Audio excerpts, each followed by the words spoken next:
Here at the Toasted Bros, we show you guys a lot of tech that you probably didn't know you needed, especially for you travelers out there.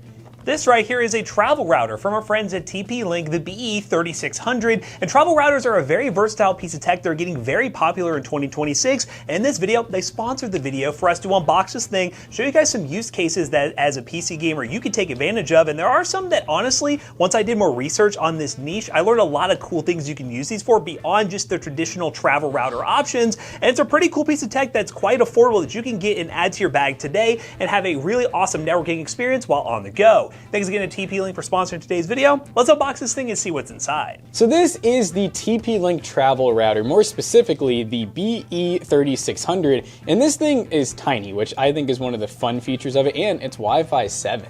So with a portable router or a travel router, there's a lot of cool things you can do with it. The first thing that obviously comes to mind is using it in an environment where you build your own private network. Let's say you're at like a hotel or somewhere that has public access internet. You can use this to really keep yourself secure with a built-in VPN and the ability to just centralize all your devices on your own personal network, which keeps you safe when browsing online. There's also a bunch of cool ways that you can use this as well with your phone when tethered to the device to give you internet access that is better. Basically think if you have bad internet connection, you can use this thing to potentially improve it in certain environments. And we're gonna go over all the ports that you have to your disposal on this wireless router, so then you can see what kind of options you can do at home. But yeah, let's go over what's in the box. All right, so inside the box we get warranty stuff, we get a nice little quick start guide. This is always nice so that for the people that always forget your passwords and usernames, you can stick this onto the back. And of course we get the actual router, which is the tiny little fella. So yeah, so one of the big selling points is that it's USB-C to power. How many routers do you see that can use that little power? So this little power brick is only 15 watts. So in theory, what's really cool about this is you could run it on like a pretty small battery bank. Most battery banks these days are designed to charge like smartphones and tablets. Those will do like 60 watt output. So this is not even gonna drain that battery bank at all. And we have a battery bank we will use for this video, which charged in over a while ago, but this is a 25,000 milliamp hour battery. This is definitely overkill for something like this, but if you are traveling on the go, having one of these be able to power this and use it in multiple scenarios is really cool. Speaking of traveling, and I wonder if they give this with all of them. I'm assuming they do, since it is a travel router. A lot of people travel internationally. So we actually get, I believe we have EU, China, I believe, and then obviously US without a ground, which is pretty nice. So it basically, you just take these for anyone wondering, and then we lock it on. So now we're ready to go to US, and then you could just swap seamlessly, which is pretty cool for other countries. Now the big selling point and the big buzzword with this device is Wi-Fi 7, which gives you up to 3.6 gigabits per second speed if you do input your device to this router. And obviously over your own network, you can do a lot of cool stuff as well. Wi-Fi 7 would be very essential for that, even on your just inter-network transferring. But this thing is really cool because it is pocket size in a sense. I would say it's a little bigger than pocket size. I don't know if I would necessarily walk around in my pocket with it, but throwing it into a backpack, super easy to do, and it has little antennas. It does have cute little antennas, and it's crazy Wi-Fi 7 can come from this thing. Now, we got a little bit of some port selection here, so we actually have 2.5 gig, which is pretty nice. We also have gigabit LAN. We have, right there, that's the power I was looking for, 5 volts at 3 amps, so 15 watts. And then USB 3, which is really nice for like printers and stuff like that. And the USB 3 is also really cool if you want to, let's say, attach a storage device to a network. Again, we're slowly going over scenarios as we talk about this device, because that's the big thing with it, is really it's up to your imagination, but there are some ways that people have already used these things to really make them super useful. One is attaching a storage drive to this to where you can actually build a network or like a little portable NAS with a storage drive over USB 3, then any device that connects to your network, let's say you're like a mobile video editing team in a hotel and you're like editing stuff, you got a graphic designer, you got your video editor, needs to pull the same files off of one drive, they all connect to the same router, you do have a NAS that you can use on the go. And this is nice too, they do give us a Cat 5e cable that's flat, probably about a 6-foot cable. And this is cool, we actually get a USB-A to USB-C, so you can actually plug that in here while you're powering your router, or you could technically use this to power the router as well. And a quick demo on what Wi-Fi 7 is for those at home who don't know what Wi-Fi 7 is. Wi-Fi 7 operates on an MLO band, or multi-link operation band, which takes all three of the normal wireless signals you know and love, 2.45 and 6 gigahertz, which is one that's introduced to Wi-Fi 7, and makes it where you can auto swap between all of them with a Wi-Fi 7 supported device. So you get better throughput, better reliability, and overall better reliability with a Wi-Fi 7 compatible device. Smartphones like my iPhone here support it. A lot of new devices do support it. So if you have a Wi-Fi 7 device, this would be a good investment to go into, or you can save a little bit of money and go with an older gen version. But Wi-Fi 7 is the future, and a lot of devices are supporting it. All right, so in the brief that TP-Link actually sent over, they said that it is stupid simple to set up, but keyword, we are stupid. You know, we're just getting into this networking thing, so we're trying to figure out how to really be advanced with it. So we're going to use one of the two setup options to get this thing up and running. We're going to use the TP-Link Tether app, which allows you to basically download to iOS or Android. And then from here, we're going to hook up our device via USB tethering, which we will use this cable right here, which is a USB A to C cable, which will allow us to plug into our USB 3 port. We got a little orange indicator. So Matt, we have power. We got that covered. And now that's going to be our tethering, or basically how we're going to connect it to a phone. Okay, so it says power on your router, wait till the LEDs are stable. Are the LEDs still flashing? Yep, still flashing. Orange. So we're still powering. Just like any router, it's going to take a little bit of power up time, and I'm assuming on initial setup it might be a little longer than usual. Oh, one thing I didn't show you guys too is it does actually have an on-off, like tiny little switch there. And this is cool too. It has WPS as well. So if you want to connect, like, my example I'm always going to use is a printer because I'm dumb and don't know much more than that. But like printers, certain smart devices, especially older ones, some of them, you can't just hook up on the internet. You actually have to press a button on the device and then a button on your router. Some routers don't have that, so this is a nice feature. So I'm gonna go into my phone. I've not done tethering wired before. I never have either. I knew it was an option, but I've always done it just wirelessly as like a hotspot. But that is one you can do. I like how much data I've used on hotspot. It's insane, actually. Because the theory is we should be able to get some really good speeds with this. So rather than Matt wirelessly hooking up to this and then this wirelessly broadcasting a signal, it'll basically pull his mobile data, go straight to here wired, and then we'll get a nice big Wi-Fi network. And it's charging my phone. Is it really? It does charge my phone. USB pass-through? So USB pass-through, pretty sick. All right, let's see. Is this? So we're red now, actually. All right. Okay. Do I trust this computer? It's a computer? It's a computer. I trust it. You know, these do actually have mini PCs inside them, don't they? Like, all right, so I'm going to say LEDs are stable. Scan the QR code. So we'll scan that. This is like a tutorial with you guys and for us. Searching for devices. I am getting the tethered signal right now, so I'm wondering if it's actually, it detected to do something, but let's see if we can find it. You are hooked up directly to it. You should be able to find it. So we should actually read instructions. We really didn't need to be plugged in just yet. We actually just need to set it up through the app wirelessly, because look, it's popping up now. There it is. Yeah. It's looking great. So we're logging in now directly to the router itself. This should allow us to set up all the customization options we want to, be able to name our ID and everything. And then from there, I believe we should have a problem tethering to this to actually get the internet that goes into the router. Basically, our phone would be the modem. The modem will send the signal to the router, and the router would have internet connection. So here are the options. So via an existing public Wi-Fi, this way you can actually use your device to connect to an existing Wi-Fi and use this as an option to basically filter through, be a pass-through. You can use an Ethernet cable directly, which obviously you give one of the better basically connections. USB tethering, this would be connect your device to a mobile device like a phone, which is what we're going to be doing, to USB tether.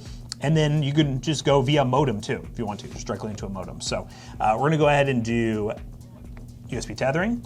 You know, so in theory, you could almost just use this as your home network if you have a smaller network, and then just be like, I'm going on a trip, and just bring your network with you. There really is no limit to doing that, for sure. You could do that, and then all your settings and everything would be the same. All right, so now to do USB tethering, we have it set up to where say, trust this computer. I trust it. Don't want to show my password here. See, I've connected. Let's see if it actually works. Let's create your Wi-Fi network. Okay, now so we have our multiple networks here. So the login I guess I just made was the login to the app itself. Now I got to make the networks, which I can make a 2.4 and a 5 years, which is going to be great for our Wi-Fi here, adding even more Wi-Fi networks. All right, what are we going to call it? Let's call this the Jonah Wi-Fi. Okay. Jonah Wi-Fi. Jonah 2.0. Yeah, you want to differentiate, you know, because some devices can only use 2.4. And then Jonah 5G. Let's do Jonah 5. Jonah 5. It's like the Jackson 5, but like went horribly wrong. Keep your router updated. You can actually schedule uptime to where you can have your router shut down at certain times, just like a normal router. All these settings are the same as a normal router. You know it's gonna go crazy if this is like faster than the stuff that we have in here. Well, it probably will be faster than our, so our internet, by the way, is like, we literally have a access point right there, and this will probably be faster on Matt's mobile data. After about a minute of it kind of cycling, setting up, I got Jonah 2.4 and Jonah 5, strong signal. I'm going Jonah 5 because I'm right next to it, so I'd rather have the faster speed. Okay, we are obtaining IP address. Owner, you should be able to see me on there, right? I should see you as a client. I'm connected. Oh, you know what the best part is, Matt? I have speed test downloaded on my phone. This might be really bad because we are like 5 layers deep in a building. I'm gonna use all of Matt's data, just running speed tests. Use it all. Eat me up. Ooh, hold up. Okay, that's not bad. Dude, on mobile data inside this room, that's insane. That's actually not bad in this room. Do a speed test on mine. I was gonna say, I wonder if I should do a speed test like on ours Upload's a and see what little we get. slacking in this room. Which do you even know like what you're supposed to get though? No idea. I don't know either. I have no clue with mobile data. Wow. So 234. It looks like we got like 13 point something for upload, 13.9 for upload. I'm curious to see. I'd be curious too if we can. I'm gonna try our Wi-Fi. You try the Wi-Fi in here, but then also what we can do real quick is put this on a battery bank, take it outside out of this room, and have both of you connect to it and see what the speed tests are like. If there's any difference with you both running it. Yeah, that would be cool. I'm curious to see because our Wi-Fi is very inconsistent. It might get really hot. Yeah. This is our Wi-Fi. Like this is our actual Wi-Fi. What the hell? Are you on Jonah? No, I'm not. Oh, I'm on PC. I'm on PC Bros. Yeah, so we're getting like 1/200th of the speed that Matt's mobile phone tethered to the TP-Link is getting. So yeah, our network is very cooked. Our stuff's cooked right now, so that definitely is making this thing look good. Our network is kind of cooked. I had the idea too, and I just said it casual on camera, so I'll repeat it here. Yeah. To test the speeds a little bit and then kind of go down the rabbit hole of certain scenarios you can use this for beyond what we're just using. We're going to plug up a battery bank to it. We'll have to restart it, obviously.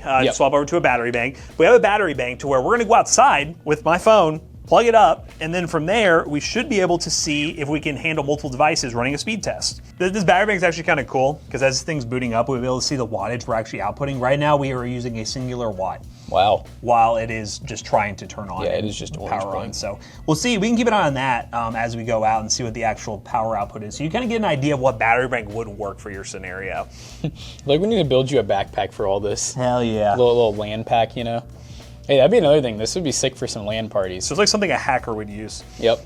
Okay, well, I guess while it's booting up, you want to go ahead and we can walk outside. I'll hook my phone up again, and we'll see what kind of speed we get when we're not tethered by a building. I'm going to connect to Jonah 5 again. So we're using Matt's mobile data, and we're on the TP-Link tether. We're getting, come on, 250, baby. So we're outside now. We're hoping we get the best signal possible out here. This is like your camping scenario. Oh, Matt's walking away. Oh, okay, come on, get the upload. Okay, it's uploading now. All right, so we're at about 27 now. That's a lot better. 30, 33, 34. Go. Come on, baby, keep it up. 35.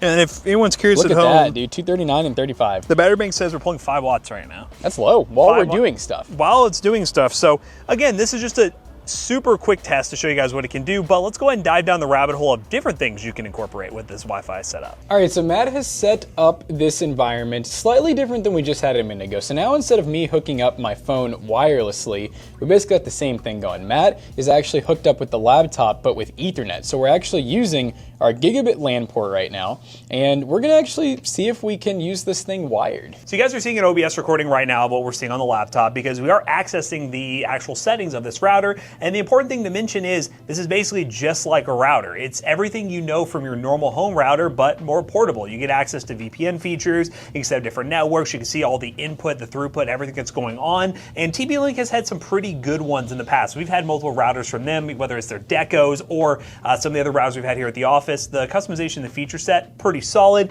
As you see here, again, you can see our router set up, you see our device name, you see our networks. Now, one thing when we do go to internet is you'll see what connection type we're using. We're using the USB tethering, like we mentioned, plugged into a phone right there.